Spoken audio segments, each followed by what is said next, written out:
My God, I'm just like, I'm seeing, it's almost like I have blurred vision right now, which is not a good sign. Coffee will help.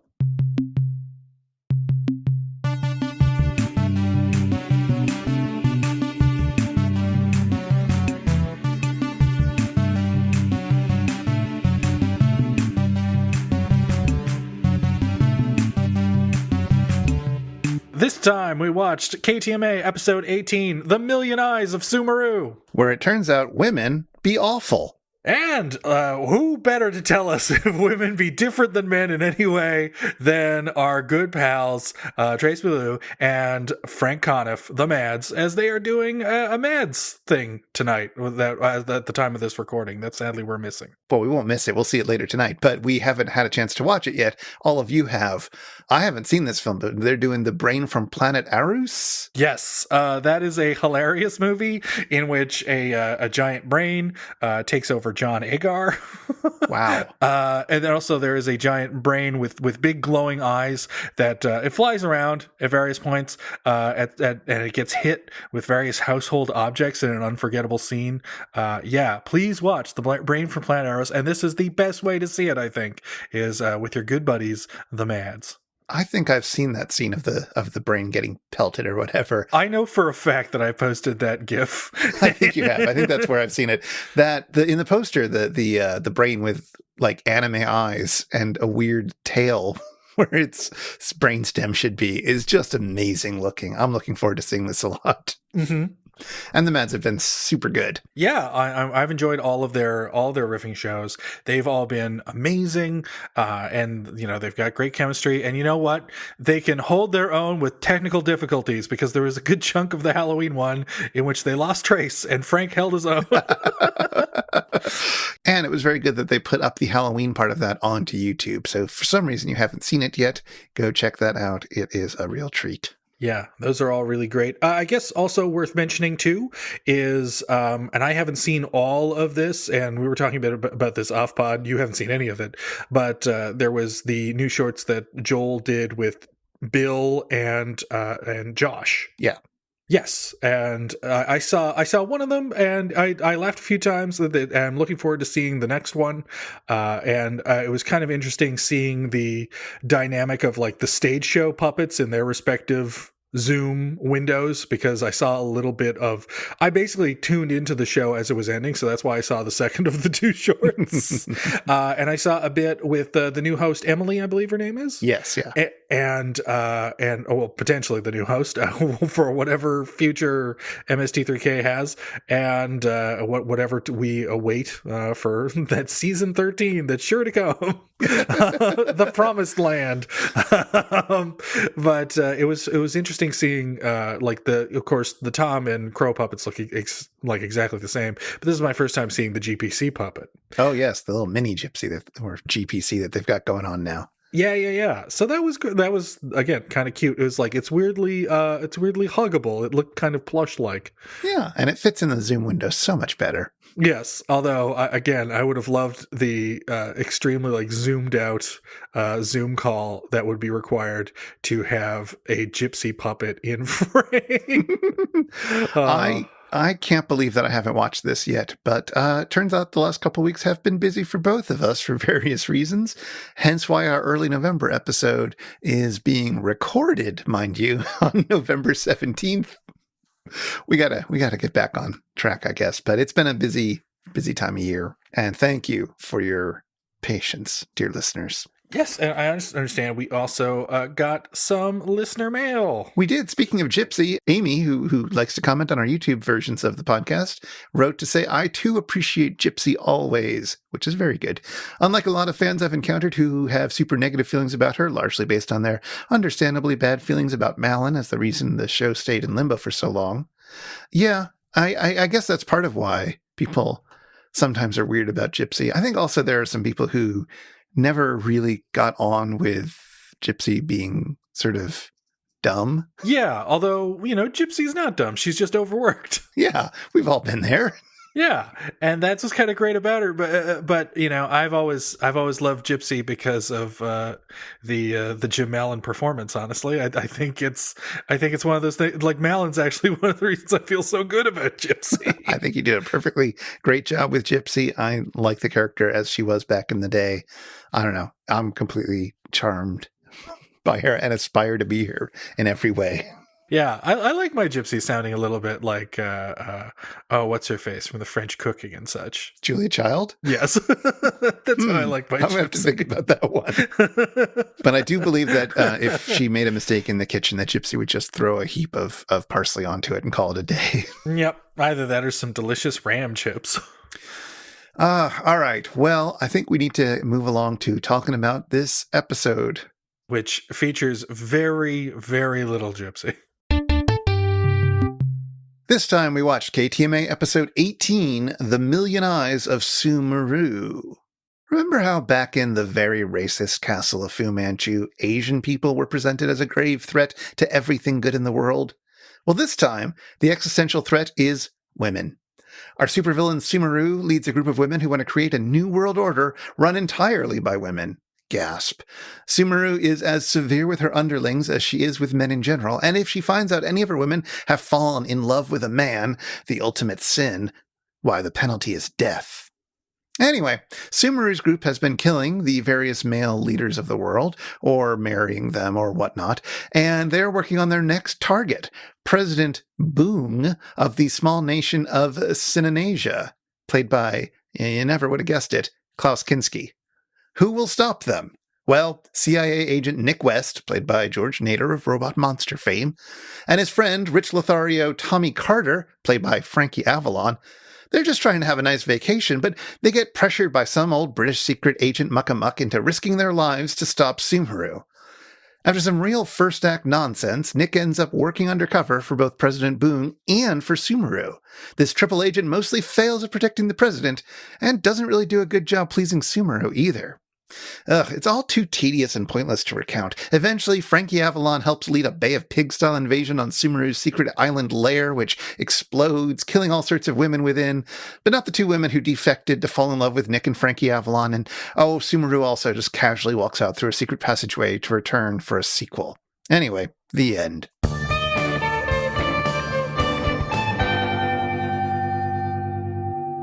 Previously on the Satellite of Love, Joel was locked out of the ship by his two robot buddies. Worse, he was left out in the cold of space in nothing but his underoos. This was represented by what appeared to be a Hulk Hogan action figure on a wire. We covered this cliffhanger when we tackled the KTMA version of Time of the Apes on It's Just a Show episode 29. Anywho, we open with Joel getting back in the ship and into his clothes, plotting to get his revenge on the bots before movie sign. The next segment sees Joel following through on his plans, as we watch him punish the bots with idioprobes. Gypsy is stuck somewhere, but Joel frees her with the push of a button. In the following segment, court is in session and Joel is the judge. But there's unlikely to be any rulings handed down or further punishments because the bots are distracting everyone with their cutesy wordplay. Joel signs off by kissing Tom Servo, uttering the frequently misheard lyric, "Excuse me while I kiss this guy," and running back in the theater. We've still got last week's episode of MST3K on the brain in segment 4. The bots ask their creator how he could survive the depths of space without exploding. Joel, acoustic guitar in hand, performs part of the series theme song, reminding the bots and viewers that it's just a show. That slapdash devil-may-care attitude extends into the final segment when Tom Servo's mouth no longer works, so Joel has to move it in order for the little guy to talk. Here we learn that the MST3K Information Club has reached 900 members, and that joining the club means you'll get their newsletter, The Binding Polymer. The end. Yeah, we haven't been to KTMA since what, the last chase? That, or Phase 4. I forget which one we did most recently. Phase 4, you're right. That's the more recent one that we did. Yeah, this was a hard episode to watch for technical reasons. Both because, like all the KTMA episodes, except for the first two, we only have access to it because we have a digitized copy of a VHS tape from however many years ago. And even in that, they're talking about what a terrible, awful, faded print it is. So, like, the action on screen is almost indistinguishable. Yeah, it's a bit of a Rorschach test watching the movie. If you found the Castle of Fu Manchu to be a confounding experience, this is the nightmare version of this. This is the hard mode version because the print looks even worse, and regardless of how it looked when it originally aired, it's like we're several generations down. Also, like keep in mind, so this is a copy of a traded tape. It's probably not the first generation tape. It might be, but who knows? Regardless of that, the copy that I had was a composite. So there would be several scenes that were from a less good recording that were there to fill in the gaps of the better version that didn't quite have all the scenes in it. So here's a fun tidbit. I wanted to have some clue what the heck was going on when I first watched this episode. And so I looked on YouTube, and sure enough, somebody has uploaded a copy there. It's still not a very good copy of the movie, but it's watchable. It's not at the same speed as the MST3K episode, of course. Oh boy, it was slightly faster, so I couldn't keep them in sync at all, which made trying to watch both of them at the same time a nightmare.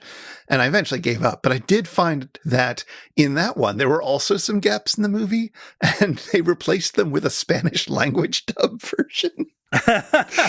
So I was trying to watch one particular scene, the scene where Klaus Kinski as President Boong sort of does his shtick with the alcohol cabinet and spills champagne everywhere, all casually and weird. And the end of that scene switches to Spanish. There's audio in the MST3K edit that we don't get in that version of it. Now, the film has since been remastered, and like there's a very nice looking print, relatively speaking, that you can find out there. And in fact, that is the print that they used when Riff Tracks did this episode a few years ago. Oh, interesting. So I watched the Riff Tracks version. Okay. Because I thought I would like to see this film. This is the only easy way that I could see this film, was watching it on Riff Tracks, to see it like a little bit closer to how it was originally intended to look. Because I want to know if this is actually like a pretty movie, if you take away all this years of grime and copies and degradations and terrible making it for TV nonsense. And I mean, it's better. It's not that pretty a movie. It's still a lot of awkward cinematography at times, but it's at least tolerable for a bad movie. And also, I didn't know this about Riff Tracks because I haven't watched a Riff Tracks in ages.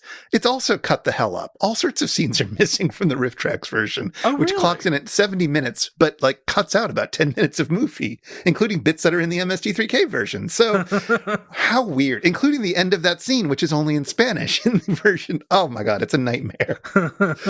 So anyway, a hard film to watch, even if you try several times. What did you think of the episode? I wasn't a huge fan of the episodes, and No. I'm as big a cheerleader for the KTMA era as there is.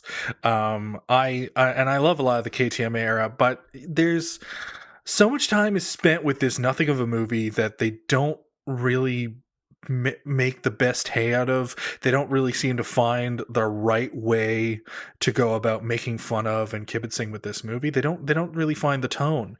And you know, the very fact that Josh, who, if nothing else, is the MVP of a lot of these KTMA episodes, leaves almost more than halfway through, really hurts the episode, I think. Yep. And like mercifully, he's still in the host segments, but the host segments are so brief because we spend so much time with the movie.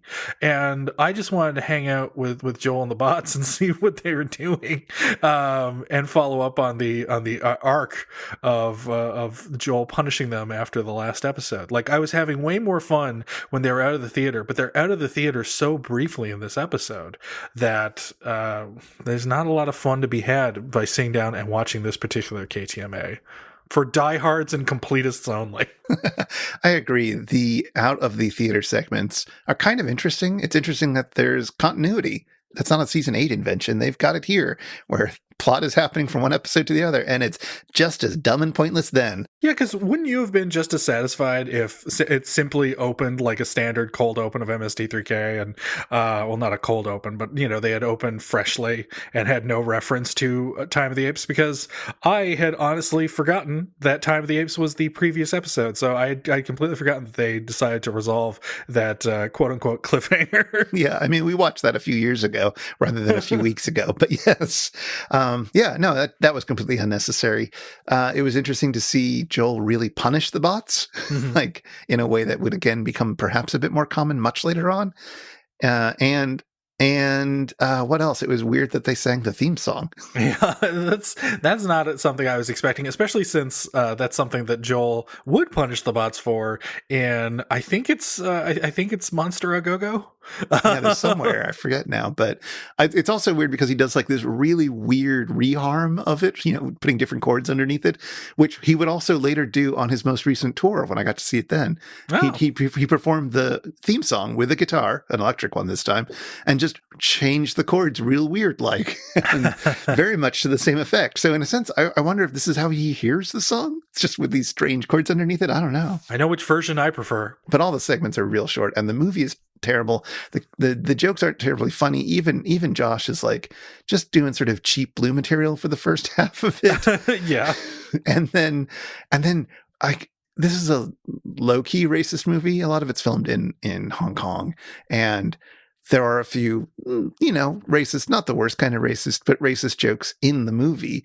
One of which Joel uses again about 30 minutes later. It's like, what are you doing? And there's a lot of cringy stuff like that throughout it. So no, I didn't really enjoy the riffing at all. And so it was, again, interesting to watch riff tracks, which did have more moments where I actually laughed, even though I still don't generally like riff tracks, but there were some solid bits there.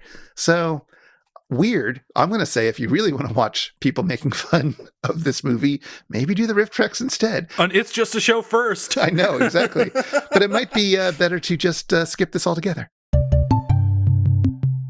So we got saxed again. We got saxed again. I did not read this one, I have to admit. I couldn't even find a copy without having to pay through the nose and have all sorts of shipping onto it. I didn't have time for that. I didn't want to read it. I read enough Sax Romer when we did Castle of Fu Manchu. Mm-hmm. But I read a little bit about it. Sumeru was created for a BBC radio series in the 40s. And they wanted to have Sax Romer do it because he was selling like hotcakes, I guess. But because of the war, they had just been allied with China. And so they wanted to tone down the racism a bit. Oh, I see. So imagine just doing a search and replace, getting rid of Fu Manchu and replacing it with Sumeru. I mean, they basically sound the same. The poetry still works. Yeah. It rhymes, of course, as George Lucas put it. So yeah, and of course this time instead of the yellow peril, we've got the sort of female peril, where we've got this idea that women are going to overthrow men and be just the worst. This weird idea of feminism gone amok. Does she also live in a castle and well, one of the things we do see in the movie is that she has tons of minions. So it's kind of like a Robert E. Howard Conan versus Cull thing going on where they're basically the same character. Yeah. I mean, Castle of Fu Manchu, he only had the castle for that movie. That was the castle he acquired, remember? Because I've already forgotten. I know. He took over someone in Turkey and got the castle in the bargain. It doesn't matter. Similarly, this secret island lair gets destroyed by the end of this, but she keeps going. She's got other resources. It's fine. She's got 1 million eyes. That's 500,000 women working for her. That's true.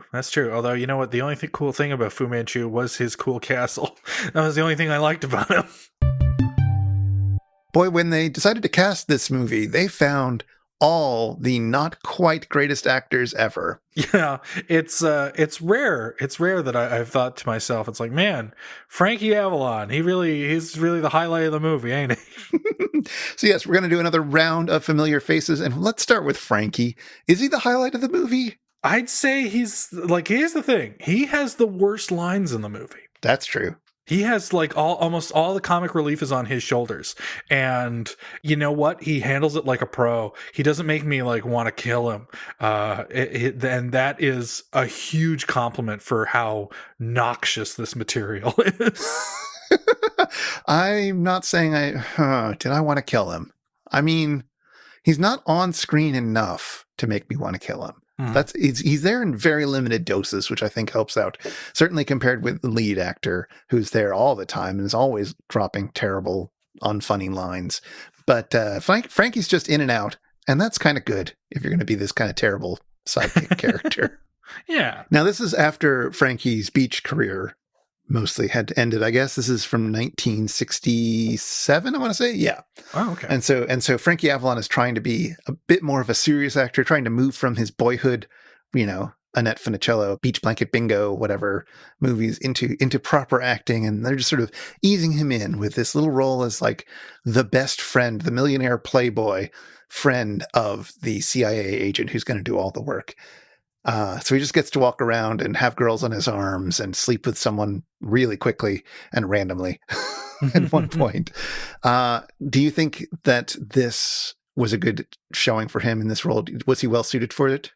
I mean, if you're going to have anybody in the movie be the sexy lead, then sure, why not Frankie Avalon? I don't know. Frankie Avalon is a little too clean cut.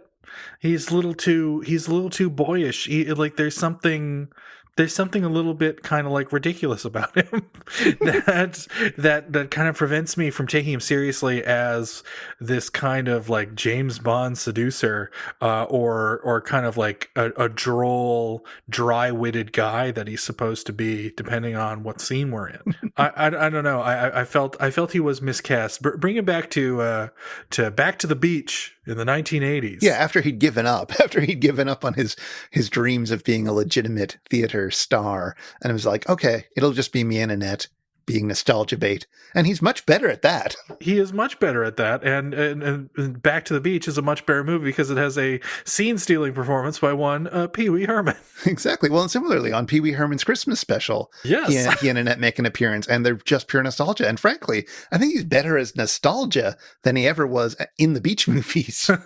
It's nice seeing a middle-aged Frankie and Annette. Yeah, they both look weirdly young and old at the same time. Yeah, well, the way a lot of folks from the 60s do. I mean, remember Dave Clark? Or Dick Clark, sorry. Sorry, Dick Clark, yes. Dave Clark and the Dave Clark 5 also aged pretty well.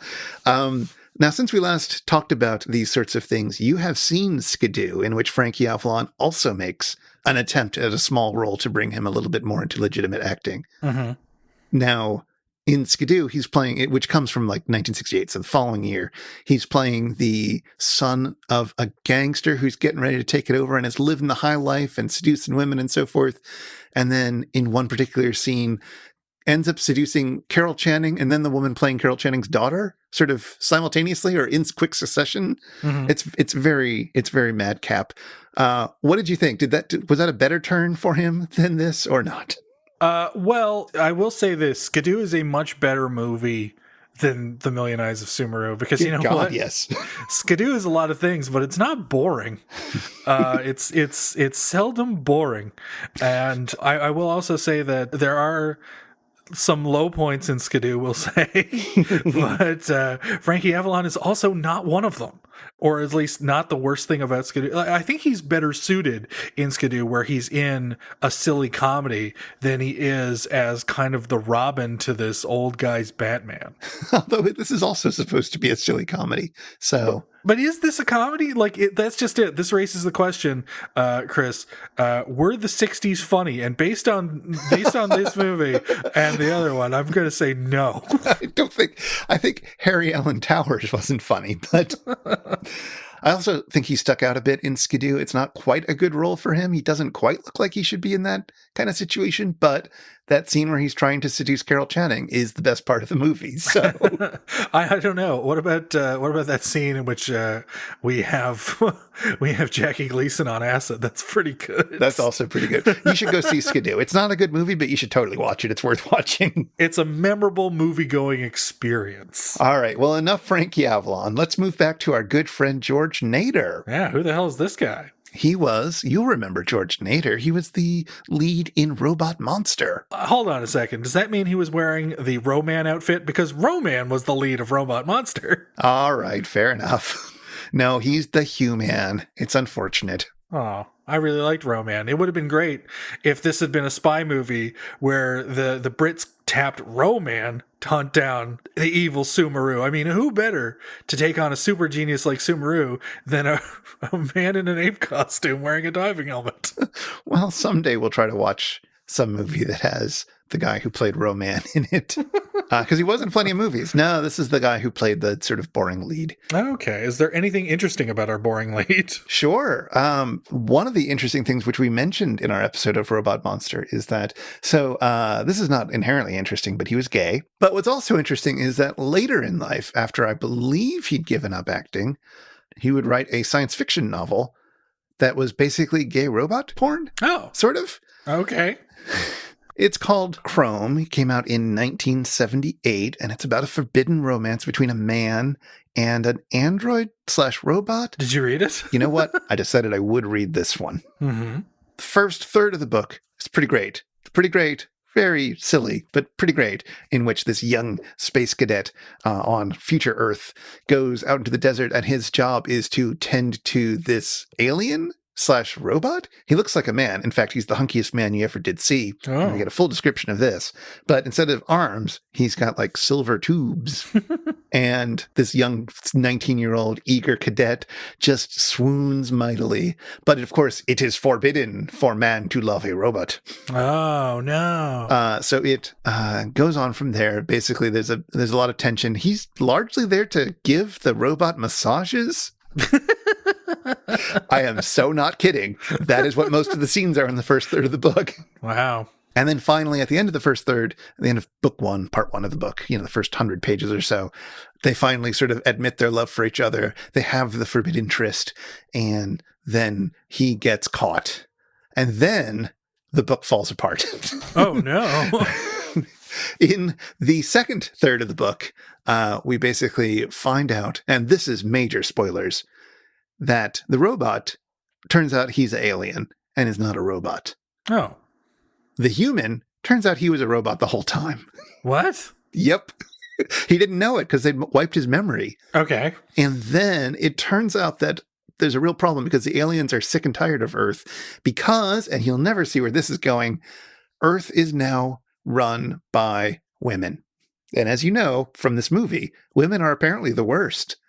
And crazy feminism made it so that women wanted to have careers and not breed, and therefore only stupid, incapable women bred, and therefore we polluted the gene pool. And oh my God, it's so awful. It's such awful, toxic politics that it's just the worst. Hold on, let me read a quick passage for you. Sure. So one of the aliens explains to our newly self-aware hero, Chrome, turns out he's a robot. His name was Chrome the whole time. You think that would have given it away. But anyway, first, the new government tells your women that they're equals of men in every way, that all females of true intelligence must and will fight for their rightful place. So these women, most of them, stop being mothers. Their semen, yes, is lost to your race, and this loss, the loss of their intelligence, cannot be made up. It's gone forever. Sadly, this loss keeps growing as the women, lied to by the government, become hungry for more power. They struggle against men to get it, to dominate. Only the lower brain levels of your race continue to reproduce, with the government all the while speeding up the incorrect matings, wrongly on purpose so as to control the planet's people completely. Soon you have nothing but... He spread his hands, lost for words. I nodded my understanding of what he'd said. Try looking up genetic hash in your dictionary. Wow. Part 3 is all about the war that breaks out between the aliens and the humans because they're so terrible. It's an awful book, but he learned a lot from this film, I guess, in terms of how terrible women are. That's amazing. That's genuinely amazing. It's kind of an amazing read. Like if you read the first third. It's not good, but it's kind of amazing. It's not Skidoo levels of amazing, but it's kind of amazing. And then it just gets real foul. And if you're in the mood for that, you can keep reading. But the plot doesn't make any sense. All the fun is gone. It's like moonlighting. Once they There's no tension left. Yeah, and then you've just got that terrible episode in which Bruce Willis plays the baby who's dying inside the womb. Speaking of babies dying inside the womb, Klaus Kinski's in this film. Oh God. Oh no. That's depending on what side of the camera you're on, either a great sign or never a good sign. Klaus Kinski, a very talented actor who was a terrible human being. Like one of the worst. I think I've recommended this before, but I will recommend it again. There's a great short film that is it was largely, I think, included as a DVD extra for a film called Crawl Space that Kinski was in. That was that served to be the basis for this short, and not the other way around. Called "Please Kill Mr. Kinski." Yeah. In which David Schmoller, who directed a great little movie called Tourist Trap, directs this piece of crap called Crawl Space with Klaus Kinski.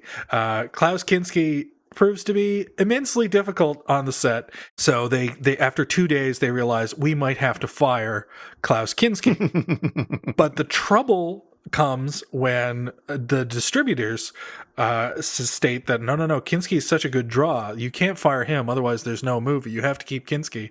So the Italian producer decides to kill Klaus Kinski. and David Schmoller intervenes. It's a great short. It's just it's not a fictionalized version of the events. It's just David Schmoller recounting the events, extremely well edited with a little bit of behind the scenes footage from Crawl Space. It is worth the purchase of the film Crawl Space if it's a DVD extra, honestly, because Crawl Space terrible, but the 10 minutes that is Please Kill Mr. Kinski, I think it's actually only 9 minutes, but it's totally worth it. I just rewatched a little bit of My Best Fiend today, which is a terrific, I've seen it before, it's a terrific documentary about Kinski made by Werner Herzog, who would work a lot with Kinski after The Million Eyes of Sumuru, later, more in the 70s, I guess. And they had a very contentious relationship. I don't know if you remember the full story that happened during the filming of Akira. Oh, yeah. Yeah, I do. Were shots fired? It was real bad. No, I don't think shots were fired, but it was indeed real bad. But it's a really compelling documentary about just an awful person. And then you have like Werner Herzog's like weirdly comfortable death presence throughout the whole thing. I don't know. It's super good, but super strange. It opens with him like on this tour that he was on where he was being Jesus and haranguing crowds and trying to like win them over by pretending to be Jesus, but like a really aggressive Jesus who, the Jesus is going to throw over all the tables of the money changers and so forth. Like he was just like, it was a weird Andy Kaufman-esque thing. Mm-hmm. That I guess had to be cut short so that he could be in one of Herzog's films. What a freak. What a weird guy. How intense. What did you think of his turn in this film? This is the worst of the Kinski performances. It's something, huh? Yeah. I never thought to myself, it's like, hey, you know who I'd like to see doing a comedic turn? Klaus Kinski. Exactly. A man who looks like death's leftovers. Playing this sort of lecherous pansexual president in kimono or whatever that would be. I don't know. It was weird. Yeah, at least now we have an idea of, hey, if Klaus Kinski joined Rush, what would it look like? Oh, it's a no good.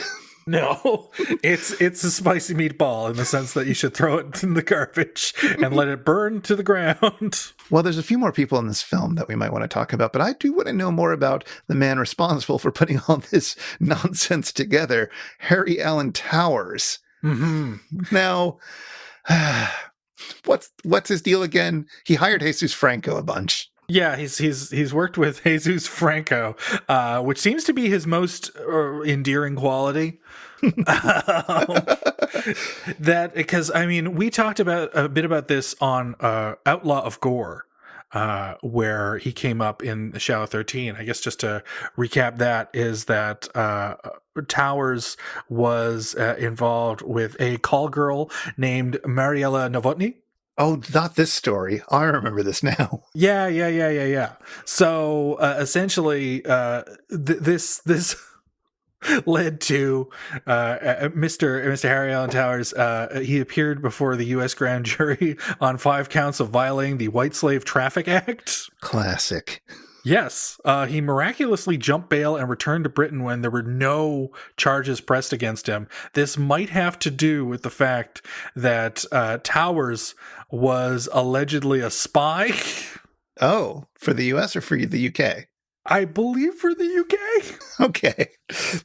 No, that's fun. Yeah, so whether or not there was any truth to that, that was part of the defense, is that it's like, no, he's not involved in any sort of human sexual trafficking. No, he's a spy. Oh, my word. He definitely would make questionable decisions. I think this one of my favorites was that he was trying to get Herbert Lom to join the Harry Palmer movies, the second one, and he's like, it's going to be shot in Russia, in an exciting location where no one had ever been before. And when he was asked where, Towers apparently like paused for a long time, went Chernobyl. That's it. Oh no. It was not filmed in Chernobyl. No. Did he make any good movies? To my knowledge, no. To my knowledge, no. Unless that first Fu Manchu is really good, then his best movie is Outlaw of Gore, I'm afraid. Actually, no, that's not true. Because I will say this, Towers did, thankfully, give us Moll Flanders.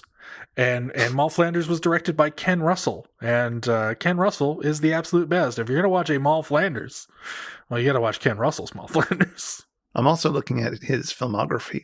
And he produced, I don't think he had anything else to do with it, but he was one of the producers of Cry the Beloved Country, film about apartheid from the 90s and the election of Nelson Mandela. And I seem to recall people seem to think that's okay. I don't think he had much to do with it, though. Maybe he just got some money around. I don't know. But yeah, he was a man who lived kind of a crazy life. And you know what? If I can't help but kind of really crave a movie made about Harry Allen Towers, which is bound to be better than any Harry Allen Towers movie. Hey everybody, it's time for the Shallow 13. It's time for the Shallow 13. Oh God, are there really 13 more things to say about the Million Eyes of Sumuru? I doubt it, but prove me wrong. Go, Adam, go! There were a few other familiar faces in the movie. Colonel Sir Anthony Baysbrook, the old British guy who rudely interrupts our hero's vacation, is played by Wilfred Hyde-White, perhaps best known for playing the guy who bets Rex Harrison he can't make Audrey Hepburn sound posh in the film My Fair Lady. But Hyde-White's familiar face could be confused for other familiar faces. When Sir Anthony approaches George Nader, Joel quips, "He's a very clean old man, isn't he?" This leads to a few Beatles riffs, and Tom even starts singing I Should Have Known Better. All of this because Hyde-White looks ever so slightly like Paul McCartney's grandfather in the film A Hard Day's Night, who keeps getting complimented for being, quote, very clean. Paul's very clean grandfather was played by a different Wilfred Bramble, best known for the British sitcom Steptoe and Son, which cast Bramble as a junk collector who was often referred to as a dirty old man. So if you ever wondered what the very clean bit was about, well, that's the joke. Steptoe and Son would, of course, eventually be brought over to America, where, with a little tweaking, it would become Sanford and Son, with Red Fox in the Wilfred Bramble role. Another familiar face is Shirley Eaton playing Sumeru. Eaton is perhaps best known for dying of skin suffocation after having been coated entirely in gold in the James Bond film Goldfinger. Ironically, she's now the last surviving member of the Goldfinger cast. Shirley Eaton and writer-producer Harry Allen Towers would re-team for another Sumeru film, The Seven Secrets of Sumeru, aka The Girl from Rio, directed by, who else? Jesus Franco. But that was the end of Shirley Eaton's acting career, as she retired to spend more time with her young children. Well, except for an appearance in the 2001 short film Everdream, where she finds an attractive young homeless man and tries to turn him into a fashion model. Did Eaton have any regrets about playing Sumeru? Heck no. She would later explain to an interviewer that, quote, I did enjoy being the wicked Lady Sumeru in 2 rather bad films, which I had not had the chance to be before. Well, at least she knows the films were bad. And one more note about Klaus Kinski. Here he's been dubbed by voice actor Robert Rietti. Reddy is best known for his association with Patrick McGoohan, providing additional voices for the prisoner, doing the voice of number 2 in the series' standard opening, and dubbing McGoohan himself in the 1975 spaghetti western A Genius, Two Partners, and a Dupe, which featured Kinski in a supporting role. And that's... Oh, wait, we need a few more. Okay, well, when one of Sumeru's henchladies shows up in our hero's bed, mostly nude, albeit totally dead, Tom blurts out, I didn't know Alan Funt was in this movie. Funt was the creator of Candid Camera, a hidden camera series seen on television and direct-to-VHS tapes, which often had unsuspecting schlubs stumble into a situation with models in various states of undress. Tom isn't in the theater for the second half of the movie. Presumably, in real life, Josh Weinstein had something going on that day. But the reason Tom gives in the episode for his absence is that he's going to bake brownies for the Pinewood Derby. A Pinewood Derby is a race in which kids, usually Cub Scouts, build a rickety car, usually from a pre-made kit, and usually with the help of their parents. Wait, so is that different from a soapbox derby? Let me Google. Oh, apparently so. Or at least they have different origins. I don't know. Pinewood derbies, they seem to involve everyone using the same kit, but soapbox derbies let you build whatever you want, so long as it's powered entirely by gravity. Huh. Anyway, if you're looking for a good brownie recipe to bring to your next Pinewood Derby, here's one from noted baker Alice B. Toklas. Take one. I'm afraid that's time. So we mentioned a long time ago that this is an ugly, ugly print of a movie.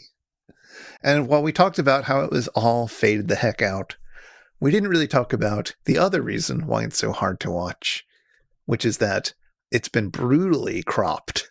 Mm-hmm. As I said, I watched the Riff Tracks version, which has the restored copy of the movie underneath the jokes. And while it's not a gorgeous movie, while it's not a well-made movie, really, it's competent. And like, it isn't as completely daft as the movie that you see here, where you often have characters speaking and off screen, and you just see a bit of Frankie Avalon's nose. Yeah. Yeah, the absolute worst scene of this has to be the part in which Crow, in one of the best riffs of the episode, says, "What a great shot of that drape," where you just see part of Wilfred Hyde White and part of Frankie Avalon, but the frame does not focus on either one of them. And I guess that all comes down to the fact that there were different types of what we call pan and scan. Sure. So I know a little bit about this, but I don't know that much. I know that like movies tended not to be the sort of 4:3 ratio of old TV sets, but they were usually much wider. And so if you wanted to prepare them for TV, you'd sort of crop the sides off or crop some part of it off anyways. Yeah, and there were a few different ways that you could do this. Like, you know, it was up to the engineer who was doing this to decide, but also I'm sure time and money were factors, you know, as is often the case. You know, panning and scanning comes from arguably the best way to butcher a movie, which is where you would honestly have the screen create an artificial pan. You would sort of like zoom over to the rest of the shot that the television aspect ratio could not show you, just to capture the rest of the scene. So sometimes you would have these weird little zoom ins, or again panning, that felt artificial, like it didn't look like the rest of the movie, like you could just tell with your eye. Yeah, even as a kid, I could tell those shots out immediately. It's just like, what the heck just happened? What did the camera just do? Before I knew what was going on, I was like, that's obviously wrong. Yeah, it's for your eyes, it's the equivalent of a cat being pet the wrong way. Like it just feels off. It just feels wrong. So there were those. Then there was also cutting and scanning, in which you would abruptly cut to another character talking, who would be otherwise in the same shot, but it's made to look like two shots. Right. Which is sort of the YouTuber's trick these days, where you film like a 4K version of the scene, and then you might zoom in on the two different people in it at various points, but it's actually just the same shot, just different crops of it. Yes. And then lastly, we have center cutting, which is what we have here. So basically we have like the crop is just strictly like, oh, we'll just use the middle of the frame because like the TV is like the middle of the theater. Right. And that results in these bizarre moments. Because I guess there's this idea that you're going to have the most important stuff in the middle. But if you've got a sort of wide rectangle, you might decide to balance it out with two sides, with one person on one side and one person on the other side. And then it makes no sense whatsoever. Yeah, let alone when directors get artsy with it. I remember in I want to say early 90s, when letterboxing first became a thing, or a really prominent thing, let's say, on TV stations. I guess when TVs started getting a bit bigger, maybe. I don't know if that's what caused it. I just remember there being a lot of controversy about whether you would want to show movies letterbox or pan and scan. And for a while, it felt like people thought both were good options or legitimate options. And there's only one option here. You should show it letterboxed. What the hell is wrong with you people? Well, that's the interesting thing. It's like, it all depends on the ratio. If we're talking like a 2:35 ratio, like a proper widescreen movie, then that has to be shown widescreen. Otherwise, you're missing so much of the film. Like, you don't want to be cheated watching a John Carpenter movie. That's just crazy. And this is a 2:35 film, by the way. Yeah. Whereas, they're personally, like with 185 ratio, the standard widescreen, like personally, I didn't really give that much of a damn if that was in widescreen or not, because there wasn't that big of a difference to my eye. There was like a little bit more information that you had, but it was preferable to have it widescreen, sure, in that you were getting what the director intended, but it wasn't the biggest deal to lose a little bit of information. But then I guess throwing some confusion into the matter are basically productions that were shot open matte. Wait, is this when they film more and then cut it down for the widescreen version, if you see what I mean? Yeah, this is where they essentially mat it in the projector. Like they're shooting with extra information all around. And it's designed essentially to be framed a certain way for home video and television and framed a certain way for theatrical experiences. Like James Cameron frequently shoots his films that way, for instance. And sometimes people screw up with open matte in a big way. Like that can be kind of confusing because sometimes a full frame version of like certain scenes is preferable, because I sometimes see like you do actually end up with certain widescreen cuts of certain widescreen films. For one example, is a beloved little movie for me called Reanimator, where I think I actually prefer the full frame version because that little bit of extra headroom results in like a few better shots. Right. But by contrast, if you have a film like Pee-wee's Big Adventure, the full frame version was a disaster because apparently on home video, you could like totally see boom mics and stuff. Like they did not frame it properly for the safe zone. So everything would end up on your TV. And so a lot of people apparently thought Pee-wee's Big Adventure wasn't a competently made film, when in fact it's the most competently made film. That also reminds me, we were talking about sort of artsy shots that might use the widescreen in different ways. And I was thinking about a recent film that took the artsy approach in the complete opposite way. Mad Max Fury Road. What's the name of the director of that? George Miller. George Miller, yes. Intentionally filmed everything. I mean, it's widescreen and it's a gorgeous film, but he intentionally filmed it so that everything is centered. Your attention does not move from the center of that space. Yeah. These huge vistas. And I don't think he's doing this because he wants to, crop it or pan scan it later. He's worried about what it'll look like on 4:3, because nobody watches on a 4:3 TV set anymore, broadly speaking. But it was just an artistic choice to keep your eyes center screen the entire movie. And it's one of those things that you don't even notice until somebody points out to you, or at least I didn't notice, but it's incredibly effective. Yeah, that is one of the most hypnotizing movies I have ever watched. That was breathtaking from beginning to end. Can we watch that instead of these Sumeru movies? Yeah, I don't ever want to see a Sax Romer movie again, but I will gladly watch any of the Mad Maxes, including Beyond Thunderdome. There you go. So this, I think, is an interesting episode for us to stop for a moment and think about KTMA. I know a lot of people out there who are fans of MST3K think it's kind of the weird bit that they don't know super well because it's been hard to get, and to wonder whether they should actually try to release the KTMA episodes officially, and what that would mean and how they should do it and what it should look like and all that. Because they are sort of part of this TV show's, heritage and history and so forth. It feels important that they should be at least somewhat available for scholars of the show, such as ourselves, to be able to investigate. And some of them are kind of fun. Yeah. But then you have things like this episode, which is not a particularly fun episode. I don't even think if it were restored and fully, coherent, if it weren't missing a few bits, I still don't think it would be much fun. And it's also just like, it's kind of racist. There's very light, but a lot of quips from Joel that he probably would not be too happy to make public today throughout this movie. Yeah. Yeah. I think that's safe to say, this, it was the 80s, everybody. It was the 80s. It's not the worst thing that came out of the 80s, but it's not great. And you don't want to sort of confidently say, this is fine work and I'm proud of it, and therefore I'm putting it out on Blu-ray. Like, what is the in-between space for that? Because I guess there are in-between spaces. Yeah, and I think I know exactly how these should be released personally.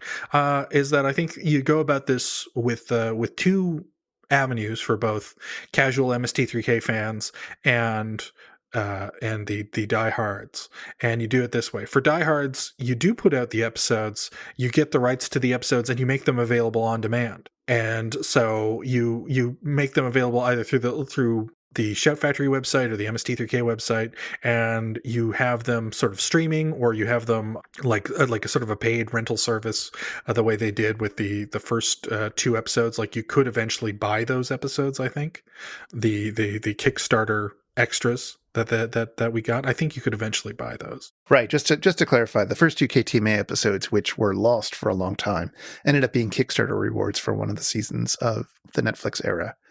And that seemed like a really good way to do it, right? It's for people who are going to most understand how to treat this material. Yeah. And like a lot of it too is like the allure is like, oh, these are the lost episodes, because those weren't even available the way that Sumeru is available, and the KTMA episodes we've been looking at have been available. But I think that, an on-demand like DVD-R type service, the way that basically a lot of film studios do for unprofitable things, where, it's like, fine, we'll make you a DVD of this. However, it's not going to be loaded with extras or anything, and you'll just get it at a reasonably cheap price. It's just like, all right, it's there if you want it. We'll put it out on demand.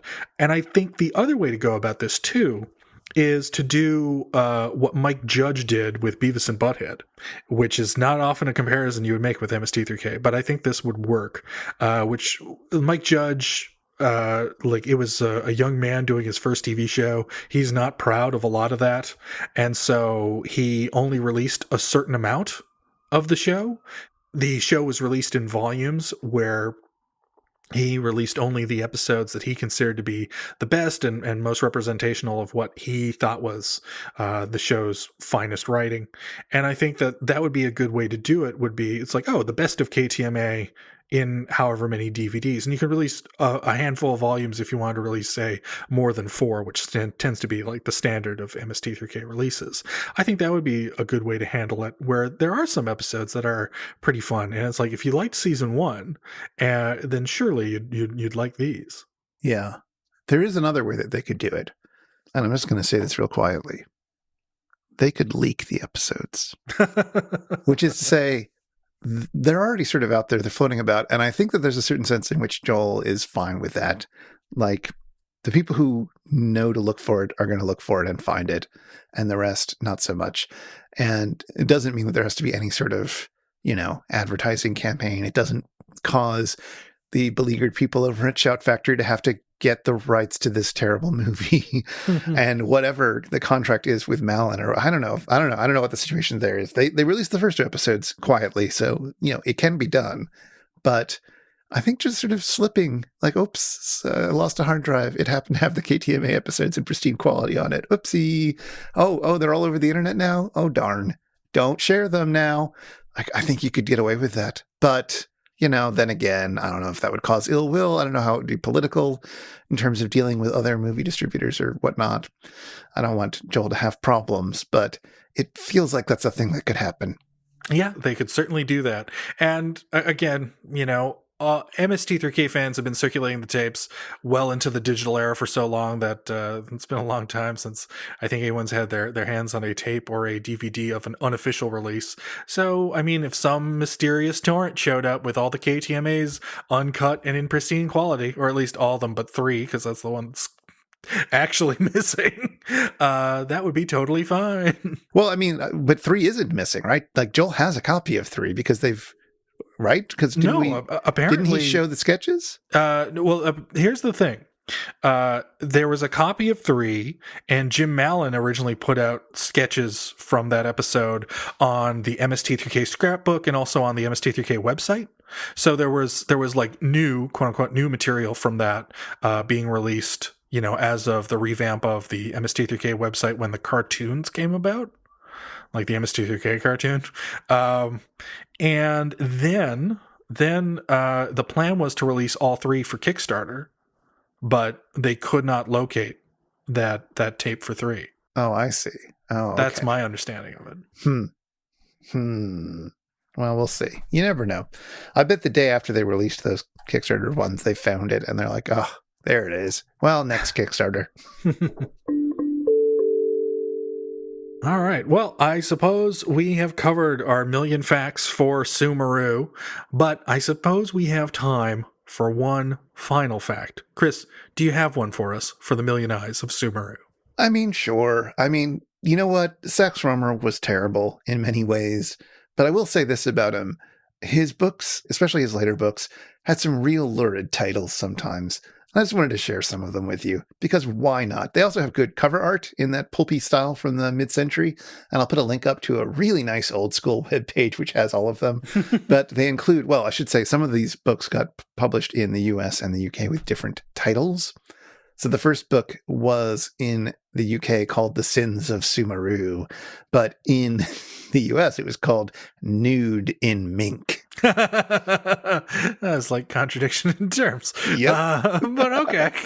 The second book was in the US called just Sumeru, and in the UK it was called The Slaves of Sumeru. That's kind of boring. Third book was in the US called The Fire Goddess, and in the UK was called Virgin in Flames.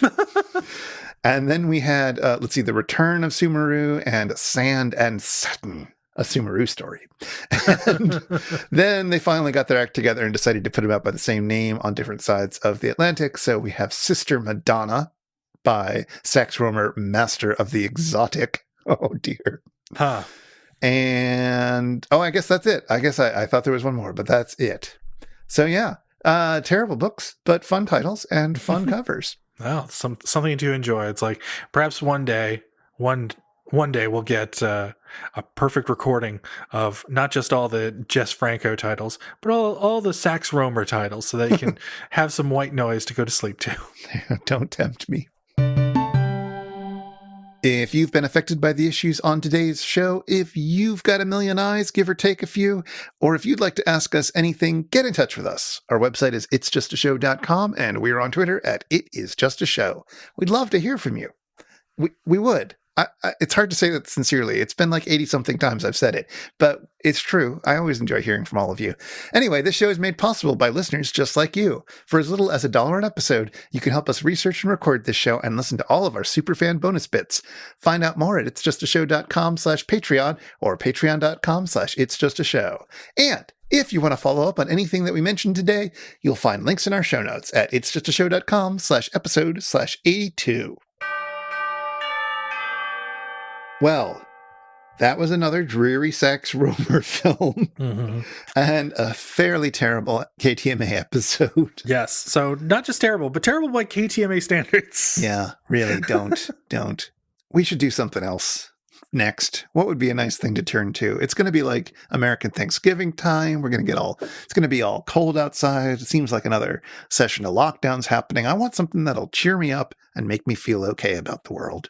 Yeah, well, as people are plumping up for Thanksgiving, admittedly probably in their houses by themselves, let's watch creatures plump up to unusual size with Village of the Giants. That's season 5, episode 23. Oh my God, this is one of my favorite episodes. There's a duck. There's also Ron Howard. There's also Tommy Kirk comes back. Oh God, he's in 2 of my favorite episodes. He was also in what is probably my favorite episode, Catalina Caper, and he returns. And isn't Tommy Kirk the one who is hanging off of the beach top? of the bikini top at the kind of climax of the movie. Do you remember that I scene? think so, yes. Oh man, so many. That's such a goofy prop. That's such a goofy prop that he's hanging off of.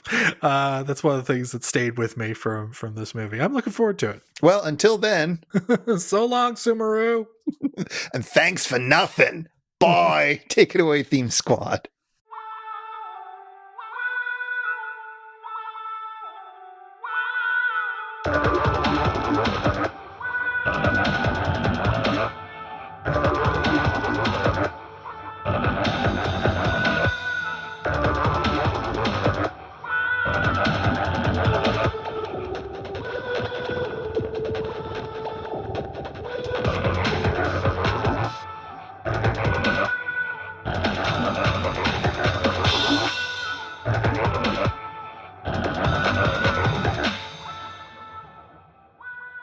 It was indeed real bad.